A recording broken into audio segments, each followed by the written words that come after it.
Hey there, welcome back to another episode of the Midlife Biz podcast.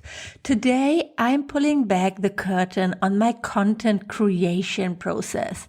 This episode is all about how I plan, create, and repurpose content to maximize reach and engagement across different platforms. Creating content takes a lot of time and effort. Don't we all know that? And it can be overwhelming and exhausting. I know it, I get it, but it doesn't have to be. If you're looking for a streamlined process to handle your content as a solopreneur without a big team, this episode is for you. Hello and welcome to the Midlife Biz podcast, the show where we dive deep into how to build an online business even while navigating hot flashes and menopausal brain fog, to name just a few struggles that can come with being an entrepreneur in your midlife. I'm your host, Susanne Reicher, and I help coaches like you who want to build an online business in their 40s, 50s, or 60s that they love, who want to do work that matters, and who want to have the financial and emotional freedom they deserve. Okay, here we go. So we all know that creating content consistently can feel overwhelming, but having a structured process will make it a lot more manageable. Creating content allows you to showcase your expertise and establish yourself as a thought leader in your niche, whether it's blog posts, podcasts, videos, or social media updates. Consistently sharing valuable insight helps build your credibility and trust and connection with your audience. For example, if you're a fitness coach, writing blog posts about effective workout routines, nutrition tips, and success stories from your clients demonstrates your knowledge and positions you as an authority in the fitness industry.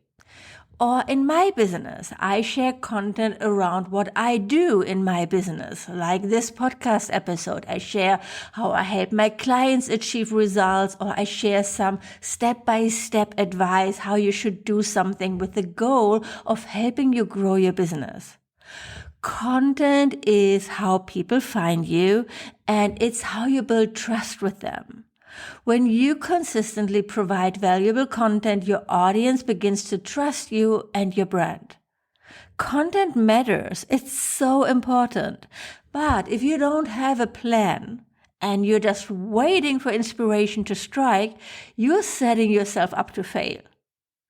Content is not like your journal. Your blog is not the place to share things that you would write about in your private journal, like some memories or ramblings or random thoughts that you want to share. I mean, you can do this, nobody's stopping you, but it's probably not going to get you results. You run a business. Your content needs to be smart and strategic because you don't want to spend your majority of your time creating content. You really want to leverage your time. You want to see results. So you need a plan. You need a process. And this is what I'm going to share with you right now. My exact process. My content creation process helps me stay organized, saves time, and ensures I deliver value to my audience consistently. I start each week by recording a podcast episode or writing a blog post. Monday is my content day, without a fail.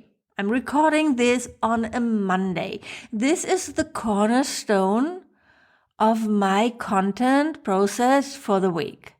I find that recording on Monday sets a productive tone for the week and provides a solid base to repurpose content from.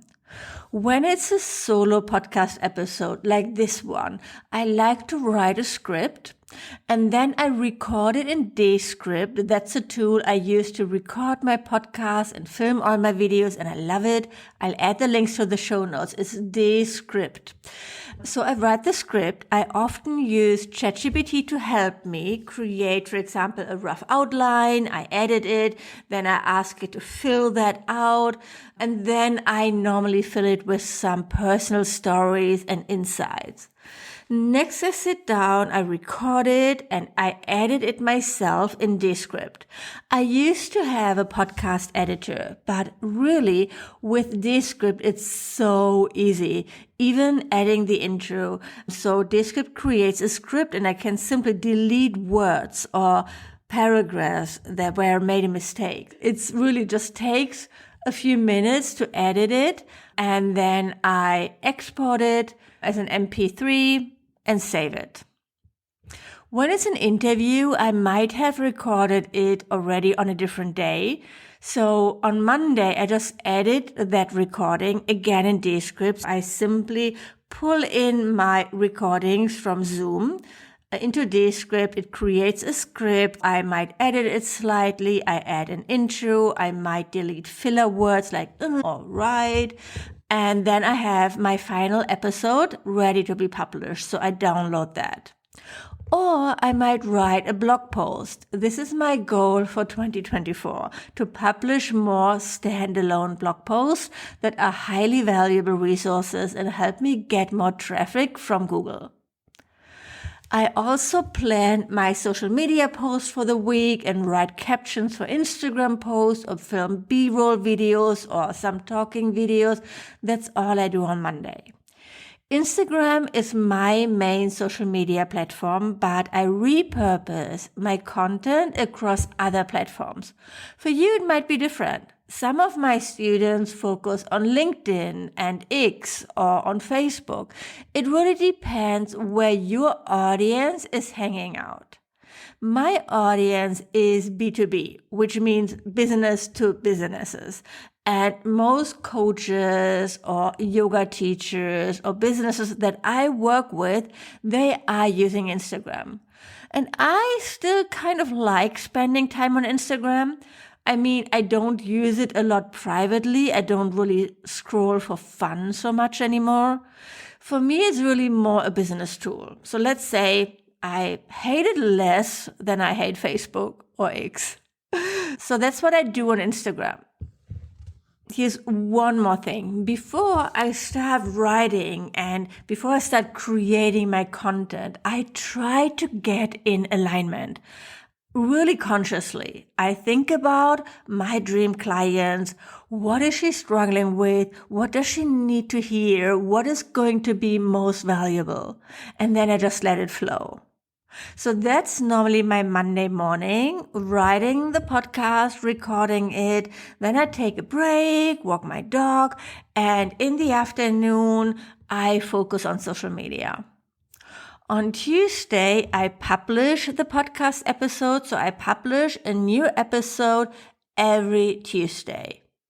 And I used to have a VA who helped me with this. She created the blog post, the show notes, the Pinterest pins, published the episode on Buzzsprout, which is the podcast hosting tool I use. But these days, I do it myself with the help of ChatGPT. So here's my process. Once the podcast is published, so I upload it to Buzzsprout with the show notes, the next step is to repurpose it and promote it. For instance, if my podcast episode is about top 5 strategies for building your email list, I can extract multiple content pieces from this single recording. The first step is to use the script and edit and format it into a well-structured blog post. So using the email list building podcast episode example, the blog post will outline each strategy in detail, adding examples and actionable tips. This not only caters to those who prefer reading, but also boosts my SEO, so I get found on Google. On Tuesday, I also send out a newsletter to my email list. The newsletter might start with a brief personal update, followed by a summary of the podcast, and then link to the blog post for those who want to dive deeper and read it or listen in. This keeps my audience in the loop and directs traffic back to my website, but I also link to Apple Podcasts and Spotify for convenience. Next, I create various posts for Instagram, Facebook, and LinkedIn, all derived from the podcast content. For Instagram, I might create a carousel post with each slide highlighting one of the strategy I talk about in the episode. And very often I create a reel with an audio from the podcast. I design the graphics in Canva, save them on my phone, and then I just publish them when I'm ready. I don't worry about scheduling, and I don't use any scheduling apps. I also design pins, so images in Canva that I upload to Pinterest and that link back to the blog post. I create multiple pin images with different designs and headlines such as "Grow your email list fast" or "Email marketing tips for 2024." And each pin directs users to the blog post for more information. That's what I do. I get all this done in 1 to 2 hours max. And here's how. When it's a solo episode, I already have a script. But when I write it, I don't worry about grammar and spelling and paragraphs and subheadings and all that. ChatGPT does all that for me. I paste my script into ChatGPT and tell it to create a blog post from it. I edit it and here and there, but it's such a fast process. Next, I tell ChatGPT to create the show notes that go with the episode, and a newsletter, and a social media caption. Of course, I edit it, but seriously, it saves so much time. It's so easy. And I have my Canva layouts, templates for my blog, for my show notes, my social media posts. So in Asana, it's all organized. So it's just copy pasting the new content in and pressing publish. That's my weekly process. I could do everything on a Monday, but I actually like that Monday is more the creation day, the creative day, and Tuesday, the publishing and promoting day. I set it up this way originally because I was working with a team that was actually more complicated. I had to record the episode 1 week in advance, so my editor had time to do his job. I had to listen to his recording, to his editing job, and then my VA had 1 to 2 days for all the setup. I had to check everything. And now that I do everything myself, I love that it's so easy and I feel more inspired when I create my content. It's more flowy. I have my list, I have my templates, and I just, put it out there. So every week is one piece of long form content, and then I repurpose and promote it across different channels. And I create some additional content for social media where I focus on sharing my results, case studies, or promoting something. It's been like this since 2017.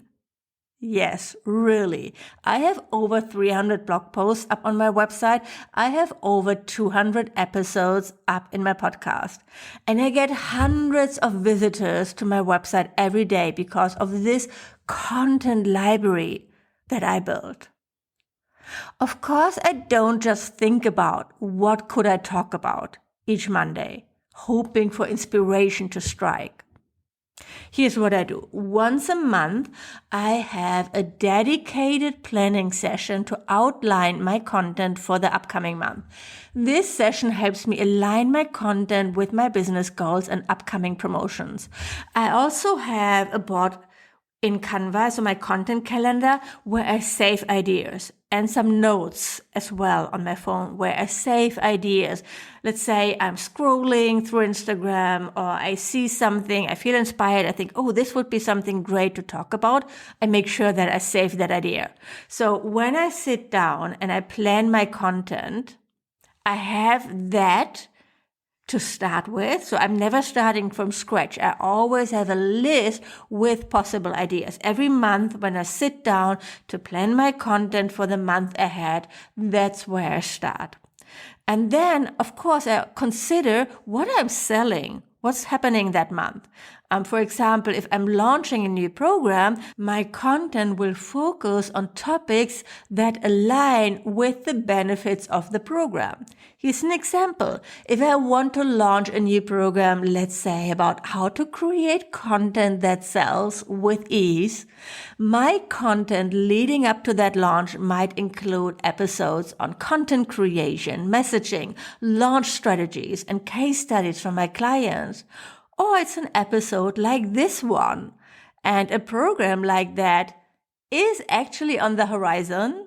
I don't even have a wait list yet. I don't have a deadline yet or a time for you, but it's coming. Okay, so I shared my weekly process with you and how I plan ahead. Here are all the tools I use. First, I use Asana for planning and organizing my content calendar. And I love Asana. It's how I manage all my to-dos, all my tasks. My whole life is in there. It's asana.com if you want to check it out. I use the free plan. It's amazing. So I have my content calendar in there with lists for podcast topics, blog posts, newsletters, social media content. And each task contains the details and deadlines for that piece of content, so I don't forget anything. Then I use Canva for designing my social media posts and Pinterest pins, and I have templates for my Instagram posts, for my reels, for my stories, for Pinterest. I use Descript for recording and editing my podcasts. I use Buzzsprout for hosting my podcast and distributing it across different podcasts like Apple Podcasts and Spotify. I use ConvertKit for managing my email newsletters, Showit for my website and blog, and of course, ChatGPT as my assistant. Those are all the tools I use and I love them. And having a solid content creation process like this not only keeps me organized, but also ensures that I'm consistently providing value to my audience. Remember, the goal is to work smarter, not harder, and to always align your content with your business goals. This is so important. It's not about just putting something out there, just publishing a blog post. It needs to be aligned with your business goals, with what you're actually selling. This is what I teach you inside the mentorship. The mentorship is a 12-month program with unparalleled support for entrepreneurs who are ready to elevate their brand and message, launch their signature group program, and scale their business to 6 figures. Go to susannereicher.com/mentorship to get all the details and to apply. Thanks so much for tuning in today. If you found this episode helpful, please share it with your fellow entrepreneurs. And don't forget to subscribe to stay updated with the latest tips and strategies. Until next time, keep building your blissful biz.